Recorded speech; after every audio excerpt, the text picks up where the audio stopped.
السلام عليكم ورحمة الله تعالى وبركاته إن الحمد لله والصلاة والسلام على من لا نبي بعده أما بعد প্রিয় দর্শক মণ্ডলী, কাছে কিংবা দূরে দেশে বিদেশে যে যেখান থেকে আজকের এই প্রোগ্রামটি দেখছেন তাদের সকলকে জানাচ্ছি ইসলামিক সম্ভাষণ। আসসালামু আলাইকুম ওয়া রাহমাতুল্লাহি ওয়া বারাকাতুহু। প্রিয় দর্শক, আজকে আলোচনা করব আমরা যে কোরবানি পশু কোরবানি করে থাকি সেগুলোর বয়স কতটুকু হলে আমরা সেগুলো কোরবানি করতে পারবো।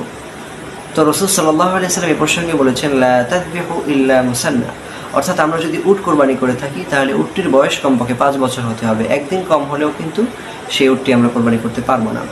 অনুরূপভাবে আমরা যদি গরু কোরবানি করে থাকি, ষাঁড় গরু যে যেটাই করি না কেন তার বয়স কমপক্ষে 2 বছর হতে হবে। একদিন কম হলেও কিন্তু সেটি কিন্তু আমরা কোরবানি করতে পারবো না। আমরা আরও কোরবানি করে থাকি ছাগল, ভেড়া, দুম্বা, এগুলোর বয়স 1 বছর হতে হবে। তার থেকে একদিন কম হলেও কিন্তু আমরা সেটি কোরবানি করতে পারবো না। তো প্রিয় দর্শক, রাসূল সাল্লাল্লাহু আলাইহি ওয়াসাল্লাম আমাদের জন্য অপশন হিসেবে একটি রেখে দিয়েছেন, সেটি হচ্ছে অনেক সময় 5 বছরে সেই উট পাওয়া খুবই কষ্টকর হয়ে থাকে।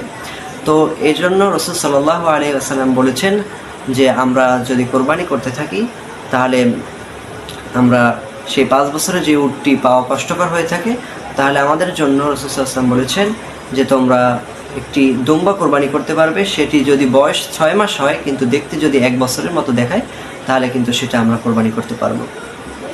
প্রিয় দর্শক, আরেকটি বিষয় হচ্ছে যে আমরা কোরবানির ভাগ নিয়ে কথা বলে থাকি, সেটি হচ্ছে রাসূল সাল্লাল্লাহু আলাইহি ওয়াসাল্লাম হযরত জাবির ইবনে আব্দুল্লাহ রাদিয়াল্লাহু তাআলা আনহু থেকে বর্ণিত, তিনি বলেন রাসূল সাল্লাল্লাহু আলাইহি ওয়াসাল্লাম বলেছেন যে আন জাবিরিন আন্না নবী সাল্লাল্লাহু আলাইহি ওয়াসাল্লাম قال আল-বাকারাতু আন সাবআতিন, অর্থাৎ গরু কোরবানি করে থাকলে তার ভাগ হচ্ছে 60টি।